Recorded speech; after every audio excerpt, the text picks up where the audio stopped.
नमस्कार दोस्तों, आपका बहुत बहुत स्वागत है मेरे चैनल पे। इस बार वीडियो आने में थोड़ा टाइम लग गया, लेकिन आज के वीडियो में मैं आपको बताऊंगा कि हम कैसे किसी पर्टिकुलर शेयर में जो है मोमेंटम ट्रैक कर सकें और ये देख सकें कि किन शेयर्स में मोमेंटम आने वाला है, ताकि हम उसके अंदर पार्टिसिपेट करके जो है एक अच्छा प्रॉफिट बुक कर सकें। ड्यूरेशन जो रहेगी इस प्रॉफिट बुकिंग की वो at least around 3 months to 1 year की रहेगी। ये इंट्राडे बोले तो डेली प्रॉफिट बुकिंग के लिए नहीं है या फिर ऑप्शन स्ट्रेटेजी के लिए नहीं है। ये सिर्फ मेरे अनुसार जो है किन शेयर्स में आपको इन्वेस्ट करना चाहिए और कब उनसे एग्ज़िट करना है, ताकि हम एक अच्छा प्रॉफिट जो है या वेल्थ जनरेट कर सकें। ये उस पर्सपेक्टिव के लिए स्ट्रेटेजी मैं आपको बताऊंगा। इसके लिए जो भी टूल्स और जो भी एप्लीकेशंस मैं यूज़ करने वाला हूँ वो मैं आपको इस वीडियो में शेयर करूँगा और मैं आपको लाइव ये दिखाऊंगा अभी। वीडियो को स्टार्ट करने से पहले मैं आपको बता दूं कि मैं कोई सेबी रजिस्टर्ड प्रोफेशनल एनालिस्ट या रिसर्च एनालिस्ट नहीं हूं। ये सब मैं सिर्फ अपने पर्सनल एक्सपीरियंस पे बता रहा हूं, जो मैंने एक्सपीरियंस गेन किया है मार्केट में रह के, और उसी को मैं आपको बता रहा हूं। आप इसको एजुकेशनल पर्पज़ के लिए यूज़ कीजिएगा और अपने एंड पे जो है खुद आप अप्लाई कीजिएगा before proceeding for any particular share. आप यही पैरामीटर्स जो भी मैं आपको इस वीडियो में बताऊंगा आप उनको देखिए, समझिए, अपने पास अप्लाई कीजिए और फिर अपने अनुसार अपने कैपिटल के अनुसार जो है आप उसके अंदर इन्वेस्ट कीजिए। सो आई होप मेरी स्क्रीन आप सभी को दिख रही होगी।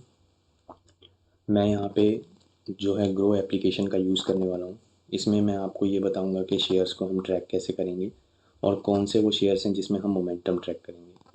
दूसरा जो स्क्रीन है मेरा वो है स्क्रीनर ऐप। इसमें मैंने लॉगिन किया हुआ है अपने गूगल अकाउंट से। आपको लॉगिन करना पड़ेगा स्क्रीन्स बनाने के लिए। स्क्रीन्स क्या होता है बेसिकली, ये मेरी एक स्ट्रेटजी है जो मैं आज आपको शेयर करूँगा, गोल्ड माइन स्ट्रेटजी। इस स्ट्रेटजी से मैं शेयर्स को जो है ट्रैक करता हूँ और उनके अंदर पार्टिसिपेट करके एक लॉन्ग टर्म पर्सपेक्टिव से या फिर 3 मंथ्स टू 1 ईयर पर्सपेक्टिव से जो है मैं प्रॉफिट बुकिंग जो है शेयर्स के अंदर कैरी ऑन करता हूँ। तो ये मेरी स्ट्रेटजी है जो मैं आज आपको शेयर करूँगा। ये कैसे बनाई है, क्या पैरामीटर्स मैंने यूज़ किए हैं, वो सब मैं आपको इस वीडियो में दिखाऊंगा और उन शेयर्स को हम यहाँ पे देखेंगे।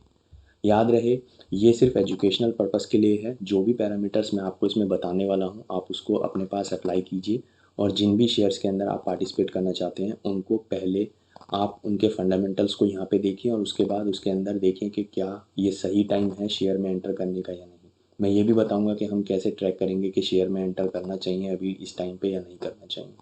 ठीक। तो स्टार्ट करने से पहले मैं आपको बता देता हूँ कि ये वो पैरामीटर्स हैं जो मैंने अप्लाई किए हैं।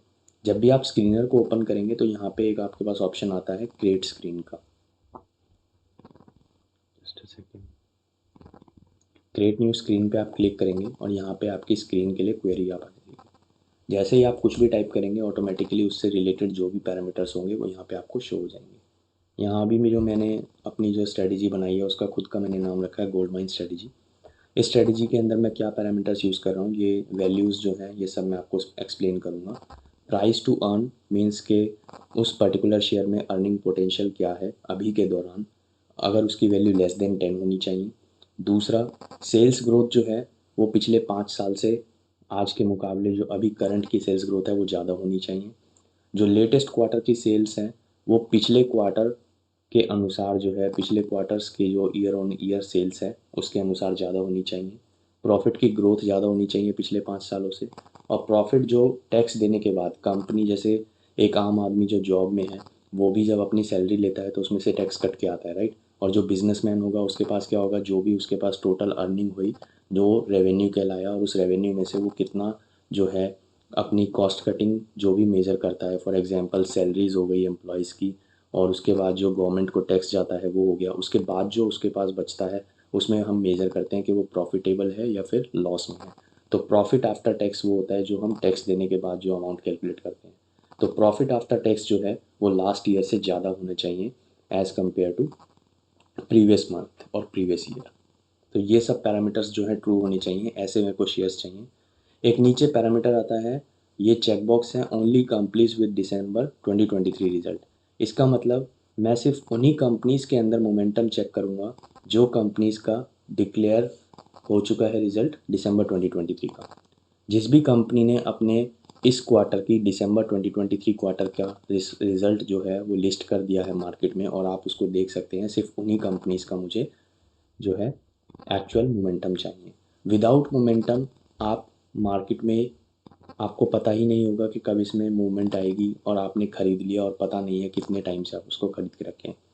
तो एक शॉर्ट ड्यूरेशन पर्सपेक्टिव पर्सन के लिए या फिर जो ईयर ऑन ईयर जो है अर्निंग पर्सपेक्टिव से मार्केट के अंदर इन्वेस्ट करता है या जो मार्केट के अंदर बने हुए हैं, उनको मोमेंटम शेयर्स के अंदर रहना बहुत ज़रूरी है। जब तक शेयर्स के अंदर मोमेंटम नहीं होगा, उसमें कोई मूवमेंट नहीं आएगा, तो शेयर जो है एक स्टैटिक पेस पे रहेगा, एक कांस्टेंट पेस पे रहेगा। And constant line is equals to a die man, जो कि मैं अपनी लैंग्वेज में कहता हूँ। So rather than constant line there should be a heart beat present in it. तो जब तक हार्ट बीट की तरह जो है वो पल्सिस की तरह जो है आपकी चार्ट के अंदर मूवमेंट नहीं रहेगी, तब तक आपके पास उस शेयर के अंदर प्रॉफिट और लॉस की कैपेबिलिटी बहुत कम रहेगी। तो वही मोमेंटम को ट्रैक करने के लिए जो है हम इन पैरामीटर्स का यूज़ करते हैं। इसके अलावा अब यहाँ पे मेरे पास ये सारे शेयर्स निकल के आ गए हैं। इसमें ऐसे शेयर्स भी हैं जिनका प्राइस अबव 1000 है, 120 है, 100 है। सो ये CMP means current market price है, ये प्राइस टू अर्निंग रेशियो है।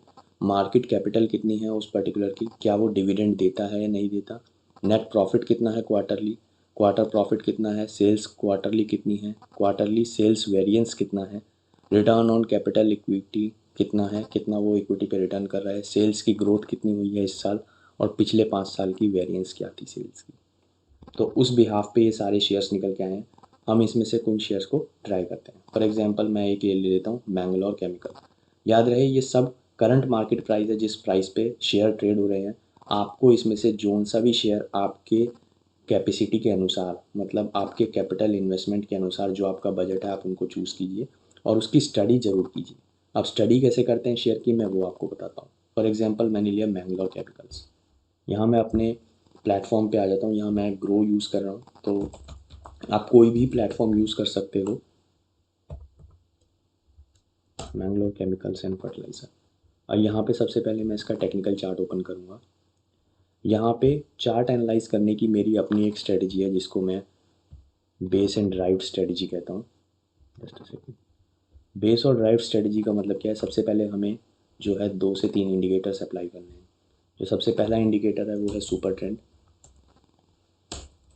सेकंड है RSI, रिलेटिव स्ट्रेंथ इंडेक्स। ये आपको निफ्टी के विज़ाविज़ जो है शेयर की current value divide by Nifty, जो विज़ाविज़ परफॉर्मेंस होगी वो आपको यहाँ पे एक प्लॉट करके दिखाएगा।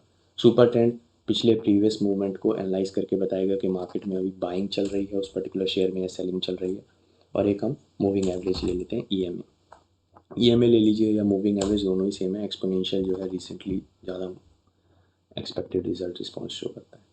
यहाँ जो मुझे इसमें एडजस्ट करना होगा वो ये है, आप EMA में जाएंगे और लेंथ यहाँ पे 55 पुट करते हैं। एक EMA और इंसर्ट कर लेते हैं for a safer side. Moving average ये बताता है कि पिछले पास्ट पीरियड्स के बारे में। तो यहाँ मैंने जो फर्स्ट मूविंग एवरेज लगाया है वो 55, यानी पिछले 55 डेज़ का जो मूवमेंट होगा उसके बिहाफ पे बताएगा। अब मैं नेक्स्ट ले लेता हूँ 100 days.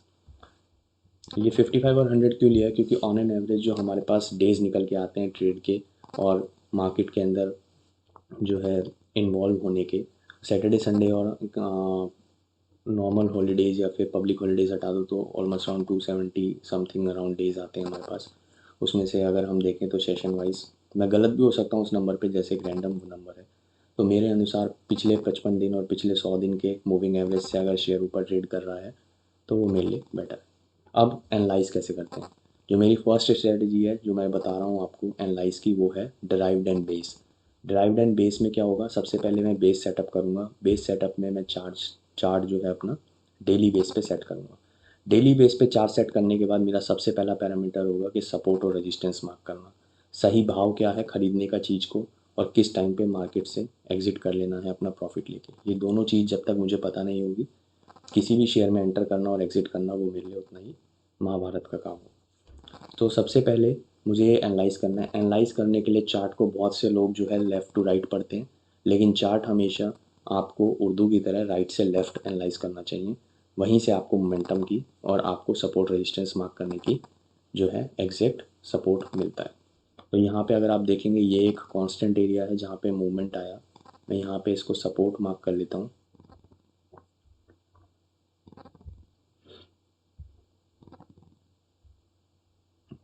This is my support level.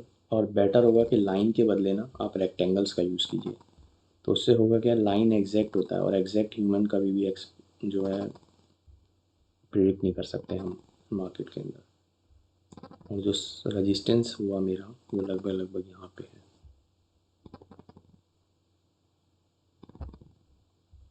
तो ये मेरा सपोर्ट एरिया है जो कहता है कि 118 से लेके 120 या 122 के पास जो है प्राइस सही है खरीदने का, और बेचने के लिए जो है 130 के पास। अभी शेयर 130 के पास चल रहा है और जैसा आप देख रहे हैं बेचने का ही इंडिकेशन है डेली बेसिस पे। उसका रीज़न क्या है, क्योंकि ये अपने ऑलमोस्ट पिछले अगर आप कुछ दिन देखेंगे तो इसका सबसे मैक्सिमम प्राइस जो है वो 130 ही रहा है। एक बार इसने इस एरिया को ब्रेक किया है और जब भी इसने इस एरिया को ब्रेक किया है तो 155 पे गया है। तो मेरा एनालिसिस ये कहता है, सबसे पहला पॉइंट, कि हमें ये देखना है कि सुपर ट्रेंड क्या इंडिकेट करता है। सुपर ट्रेंड यहाँ पे सेलिंग इंडिकेट करता है। दूसरा, आरएसआई क्या इंडिकेट करता है। आरएसआई अगर 50 के ऊपर है तो वो बाइंग का इंडिकेशन करता है इन माय पर्सपेक्टिव।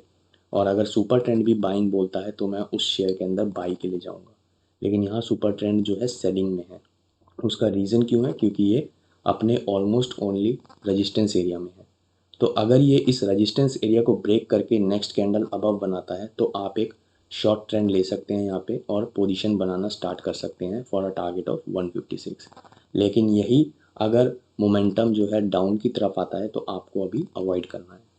तो मेरी स्ट्रेटजी क्या कहती है कि बेस और ड्राइव स्ट्रेटजी ये कहती है कि अगर आपको डेली चार्ट और आवरली चार्ट दोनों में RSI 50 से अबव मिले और सुपर ट्रेंड पॉजिटिव हो और एक्सपोनेंशियल एवरेजेस जो है 55 और 100 डेज के ऊपर, उसके ऊपर जो है शेयर ट्रेड कर रहा हो, तो आप सपोर्ट रेजिस्टेंस के बिहाफ पे उसमें बाइंग करेंगे। ध्यान से सुनिए, फिर से रिपीट कर रहा हूँ। डेली चार्ट के अंदर और आवरली चार्ट के अंदर RSI 50 से अबव होना चाहिए। एक्सपोनेंशियल मूविंग एवरेज जो है मेरा 55 पीरियड और 100 पीरियड का शेयर उसके ऊपर होना चाहिए। सुपर ट्रेंड दोनों पर्सपेक्टिव में, दोनों टाइम फ्रेम्स में, आवरली और डेली दोनों के अंदर बाइंग की इंडिकेशन देना चाहिए। उसके बाद आप अपना सपोर्ट रेजिस्टेंस उसमें ड्रॉ करके सही टाइम पे उसके अंदर एंट्री करेंगे और एग्जिट करेंगे। सॉरी, सिंपल सा फंडा है। ये फंडा हमें अप्लाई करना है और आपको शेयर के अंदर एंटर करना है। और एकदम से शेयर कभी भी नहीं खरीदने हैं। अगर आपकी कैपेसिटी 100 शेयर्स की है तो आप स्टार्ट कीजिए 20 शेयर से। अगर वो जैसे जैसे धीरे धीरे इंक्रीज़ होता है तो फिर आप उसके अंदर पोजीशन बनाना स्टार्ट कीजिए। एक अच्छा ट्रेडर कभी भी एक बारी में पूरी पोजीशन नहीं बनाता है। वो धीरे धीरे उसके अंदर पोजीशन बिल्ड करता है और फिर उसके अंदर मोमेंटम के अनुसार जो है गेम प्ले करता है। अगर आप मोमेंटम में बना रहना चाहते हैं तो आपको भी मोमेंटम को फॉलो करना पड़ेगा। Without following a momentum it's not possible to book a profit in a market, और may be you will miss that particular race as well. So fear of missing out में आपको जो है trade नहीं करना है। फोमो ट्रेडिंग यहाँ पे नहीं करनी है। फोमो ट्रेडिंग से बचने के लिए आपके पास सिंपल सा फंडा है। जो भी पैरामीटर्स जो मैंने आपको बताए, जो मैं पर्सनली अपने पास यूज़ करता हूँ, आप इनको अपने पास अप्लाई कीजिए। इन पैरामीटर्स को आप देखिए। अगर ये आपको सेटिस्फाई करते हैं, ये स्ट्रेटजी अगर आपके सभी पर्सपेक्टिव, सभी पैरामीटर्स को ये स्ट्रेटजी अगर फॉलो हो रही है और ये सारे इंडिकेट कर रहे हैं बाइंग के लिए, तो ही आप बाइंग कीजिए, वरना बाइंग मत कीजिए। That is simple. बिना इमोशनल एक्सपेक्टेंसी के अनुसार अगर आप ट्रेड करेंगे तो हमेशा चांसेस जो है लॉस के ज़्यादा हैं, क्योंकि ह्यूमन एजम्पशन का करेक्ट होना 100 में से सिर्फ 25% ही होता है। 75% वो इनवैलिड ही है। तो अगर आप इमोशंस पे जाएंगे तो it kills your exemption. So emotions पे बिल्कुल भी ट्रेड नहीं करना है। प्रैक्टिकली आपको एनालाइज करना है मार्केट में। अगर सिचुएशन बाइंग की है तो आप बाइंग के लिए प्रोसीड करेंगे, else you have to wait for your setup. जब तक आपका सेटअप के पैरामीटर्स ट्रू नहीं होते आप एंटर नहीं करेंगे। वीडियो में बने रहने के लिए धन्यवाद। नेक्स्ट वीडियो में मिलते हैं। आप इसको अप्लाई कीजिए और शॉर्ट मोमेंटम्स के अनुसार जो है आप शेयर्स के अंदर ट्रेड कीजिए और प्रॉफिट बुक कीजिए। Thank you.